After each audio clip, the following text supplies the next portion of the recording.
and welcome to the Items podcast. I'm Lily Clements, a data scientist, and I'm here with David Stern. Hi, David. Hi, Lily.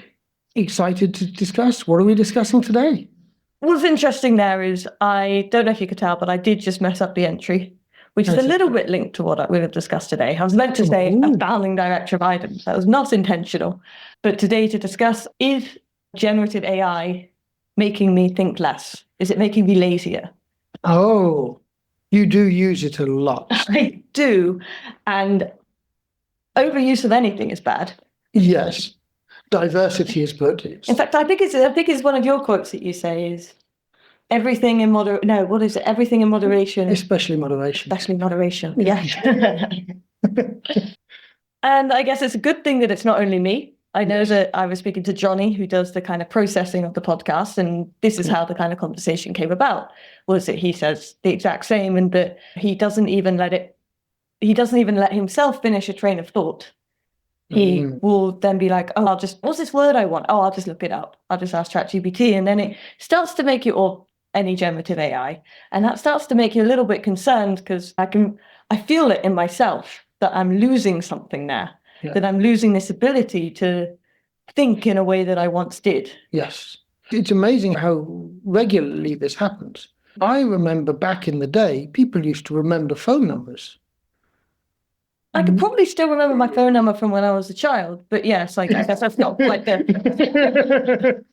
That's sort of the point. When you were a child, you had to remember phone numbers. True. Whereas now, actually, when my parents moved house, side story, when my parents moved house, I never learned the phone number. Yeah. But at the time I just knew the kind of start of it, and I kept accidentally calling the doctors because they had the same start. So I'd literally get through to the doctors, I'd be like, this isn't my mum. And the more I rang it, the more it would come up on my phone as well. Exactly. This is someone you called recently. But this is exactly the sort of issue with generative AI. But it's not just an issue with generative AI. It's an issue with advances in technology. I could go on and on with other examples about technology coming in and making us lose the ability to read a map. Because on that one, definitely, it must be proven, but I know just in myself that if I'm driving and I have the sat-nav on, I will not remember the route as well as if I'm driving without the sat-nav on and you're having to look out for pointers and things. Yeah. But no, it's interesting that you use the word issue. What do you mean? I wanted you to say something positive about it. I wanted you to say, hey, you're not becoming dumber. You're just as good as you always thought. You're getting better. No, I know. Well, the point is that you are losing skills that you had. You might be gaining other skills. Just like when you stop having to remember all the phone numbers. Now you've lost that particular skill, or just like when you're spending less time reading maps. So yes, you might have lost those skills. And maybe there aren't skills you want to lose. And this is the point, that there's choices we need to make. Orienteering, I believe, has soared in popularity, which requires people to read maps. And so I believe this is the sort of thing that it's a hobby, it's a choice. Not everyone has to do it. Not everyone has to be good at it. Yeah. And so this is the sort of thing where you could decide that actually the way you are using generative AI is changing skills you have in a way you don't want to lose. Yes. And then you change your behavior. It's not the AI doing it, it's your behavior. Yes, I shouldn't let okay. No, that's a good point. It's the tool. And so it's a choice. It's a choice you can make. Or you could decide that actually you don't need to finish a sentence and you could let ChatGPT or any other generative AI do it for you. Okay. Yes, but I'm not always going to have the robots there to help me finish the sentence it's just, yeah. You failed to finish the sentence. You want access to the robot. These podcasts are like a little record. We've been doing this for a year now, coming up to the 100th anyway. It's 99. 99. We've been doing this for a while now. You can see from these podcasts, you can probably tell she is thinking a lot less now than she was earlier. Anyway, I don't know. But I don't think so. But from my perspective, I've enjoyed the fact that I think you'll find if you listen back to the podcast, there's been an interesting evolution in how you're thinking, how you're engaging in them, the topics you're bringing up. I'm enjoying this. Yeah, well, but then I guess kind of what you're saying is it could, because it doesn't need to be something that you have to do, it could become more of a hobby. For example, for example, when I was at school, I remember very well, you had to read these books for schoolwork. And then when I finished school, one of the first things I did was I was like, I don't know what books I like. And so I then was able to finally read as a hobby. I joined a book club and I tried all these different books. Now, because I don't have to do certain things for work, it could instead be that I do them as a hobby. Is that kind of That's the sort of thing. If you choose, if it's something which is important to you and which you're like finishing a sentence, you could take up the hobby of actually putting yourself in situations when you're without the robots and you have to finish your own sentences. Yeah. Or you could just be on podcasts where I don't know you use the robots. Not when we're doing it in person. Okay, that's true. This is a rare occasion when we're doing it in person rather than remotely. No, I don't usually use the robots anyway during a I think you'll probably notice or hear me tapping away. What is she writing? Oh, it's the robots again. You should try that. I'm going to try that. I'm going to try doing a podcast with you. I'll do it in long enough time that you'll forget this. Do a podcast with you. My memory's pretty good. Give you a podcast where all my responses are just generated by AI, and I'll see. I think I'd be able to tell pretty quickly, and I'd enjoy that podcast as well. Yeah. Do your own Turing test. And I tell you, so this isn't the real Lily, this is the chatbot Lily. Chatbot Lily, yeah. Anyway. But the point is that's not the Turing test. Yeah. Sorry, I mean, you got that one wrong. It would have to be an external observer. This is the audience. Sorry. Can they tell which is the episode which is done by the chatbot Lily? Wow. Now, my guess is that they will be able to tell it for no other reason that I'll be saying, Lily, why are you using a chatbot? Yeah, probably. Lily, why are you suddenly using these words like delve and critical? I use them anyway. No, empower is another one.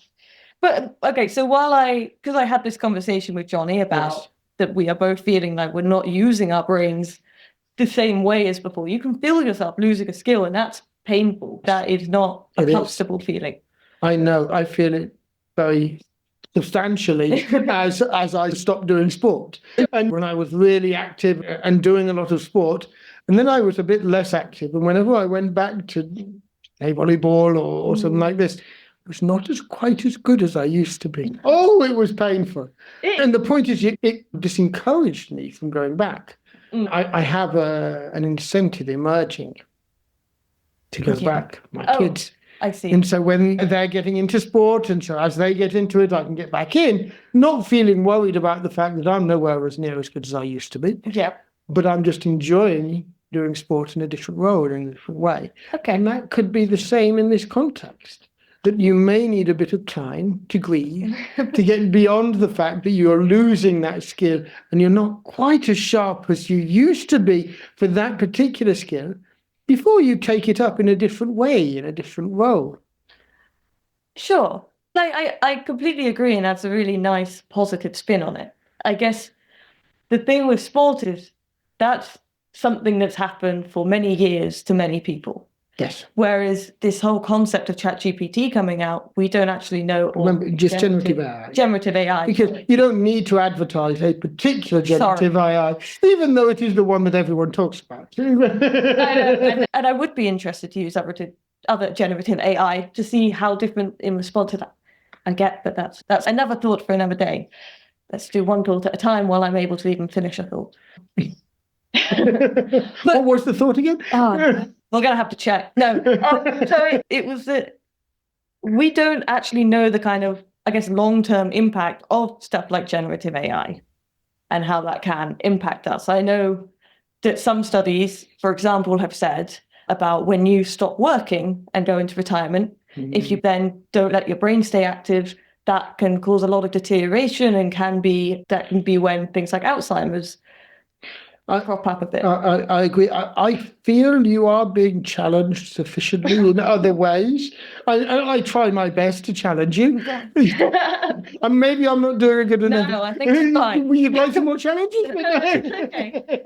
Okay. I don't think you need to consider ChatGPT generative AI helping you engage in certain ways as totally reducing the amount of cognitive load you have. Okay. You may be losing specific skills. That I agree. Okay. And it just makes me think of, okay, this is happening. I can feel myself losing these skills. I know others are feeling this way. I know Johnny's feeling this way. And I know that I looked it up to see if there'd been any studies on it. And if, again, it's early days, but if anyone else had been saying it and people are also feeling this way, and I'm like, okay, then what's the kind of long-term impact on this? But it's the same problem with every technology. That's my point. Okay. My point is, I'm afraid generative AI in this specific respect isn't that special. Google Maps did it. Sorry, I shouldn't. Online maps. Choose your favorite map system. This did it for navigation. Yeah. It was the same discussion in so many contexts. Even hundreds of years ago, people wouldn't write things down. They'll have things in memory. Yes. And then now you can just write it down and look it up anytime. You don't have to remember it anymore. How disempowering is this sort of crazy new skill called writing?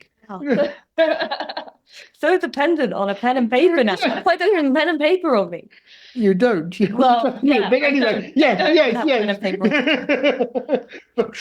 You write everything on your phone or something now anyway, but yes, exactly. New technology does lead to this. And it changes the skills we have. It changes. And you're right, we don't know how it's going to change it. Might it be for the better? Might it be for the worse? Doesn't really matter. This is the key thing. The key thing is that you're engaged, you're intellectually stimulated, you're intellectually stimulating, or certainly I find you intellectually stimulating, and therefore, no, it's not the robots. They may be intellectually stimulating you in other ways. So you may be gaining new skills that you're not really noticing. Okay. Or maybe you are noticing them. I guess a lot of it, though, is that, I mean, I'm in a very fortunate position that I can have these conversations with you and that I therefore have to think quite deeply about the impacts of generative AI. Well, I don't know that's the conversations with me necessarily. That's just the fact you are inquisitive. You haven't been having conversations anyway, because this is what you're doing. Now, it doesn't matter whether we have the conversation or not. That instinct to look up the papers to see who else is doing this, what's the research showing, that's something you've got, which is part of who you are. Should you worry about this? If you want, you don't have to. I'm not qualified to tell you whether or not to worry. Because what I can tell you is that this isn't special about generative AI. Okay. This is new technology. This is a very common process with any new technology. Yeah, and it's probably just the big first one that I've been able to see. And that you've been through yourself, because you might not have noticed some of the others that happened to you. I was lucky enough to have Google and the internet at school, and we had to do things with a calculator and not with a calculator. But I've always had a calculator on me through my phone, or since I was 11 or 12. Yeah. So not noticed there of, I no longer need to do mental maths. Yeah, that's true. And phone numbers? Phone numbers, no, just had to know my parents' one when I was younger. And I still know it. I won't say it. I don't know what would happen if I rang it now. Yeah, because they're not there anymore. So actually saying it, you're giving out a random number. That's true. Just take it up. It doesn't really matter. It's the same thing. It doesn't matter whether it exists or it's valid or whatever anymore. Anyway. It's just a number you know, and you will always know. But that skill of taking numbers like that and knowing them like that, and it was a skill we used to have. Mm-hmm. I mean, I used to know lots of numbers, phone numbers in different ways, because that's what you did. Yeah. And so you've noticed that loss in yourself, presumably, of... Oh, many times. Okay. In many different contexts, in many different ways. And this is the thing. I've also had the privilege of working in different areas in different ways. Mm. That meant that every time I've changed, I've lost skills that I used to have. I can't kill T structures like I used to. It wasn't very useful in the first place. But the audience. Yes.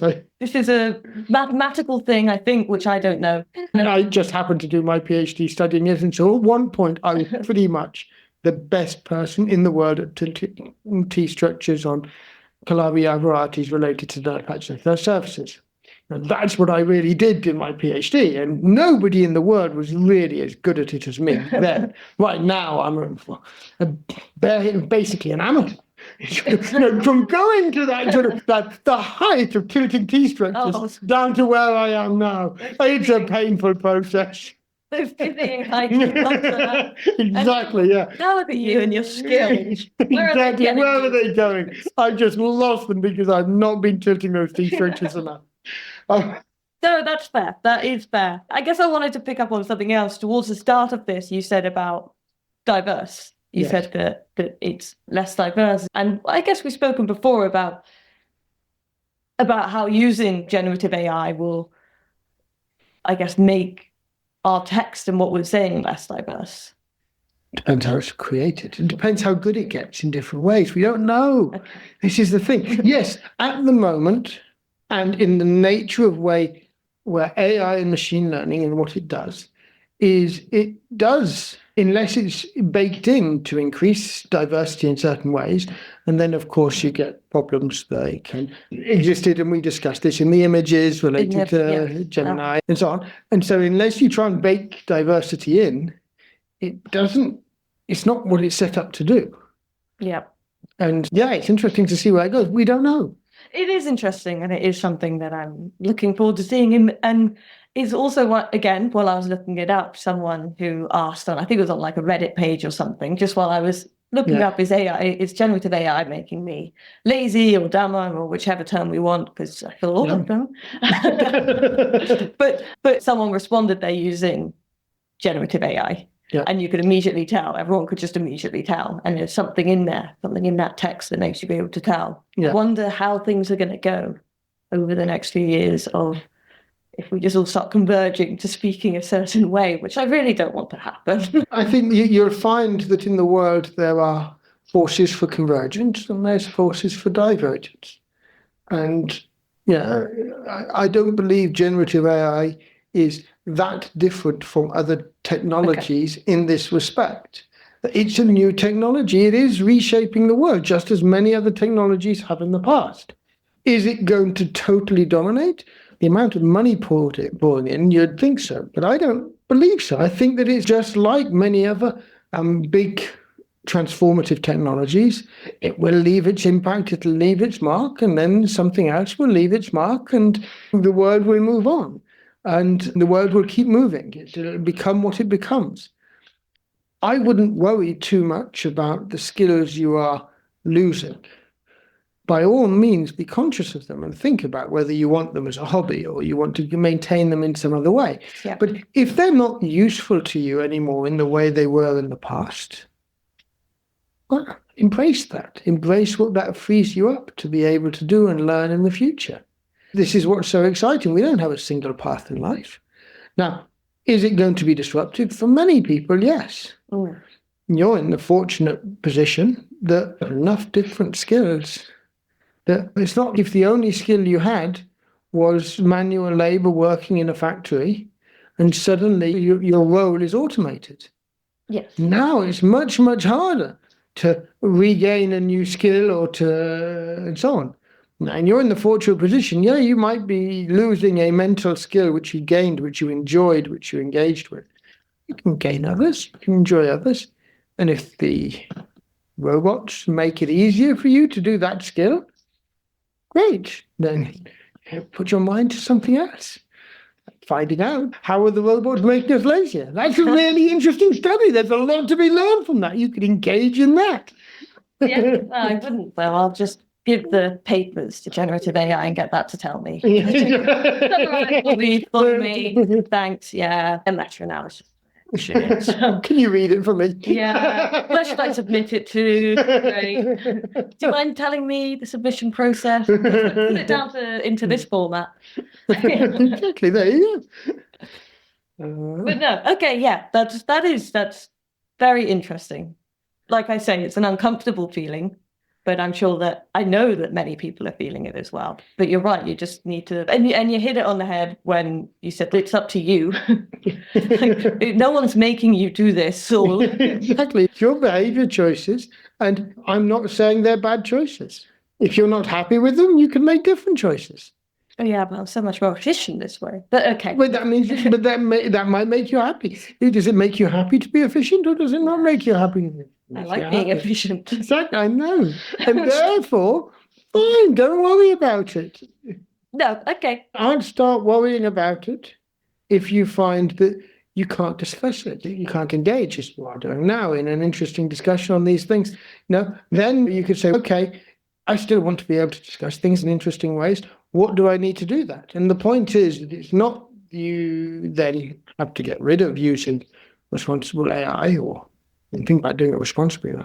Yeah. But it's that you then need to find ways to make sure the skills you want to maintain can be nurtured. That's true. So I think I've got a really good idea. I think basically instead of doing 1/3 of the book, you could take over and do all of them. No matter how. Sorry, episodes rather than podcasts. Yeah. Unfortunately, but podcasts can, if they're 20 to 30 minutes, you can't really make that any quicker when you're talking. Oh, whereas work-wise, you can really speed up that process. It's okay. I understand. So you're in that search for efficiency. I'm in the efficiency hub. Yeah. Okay. Yeah.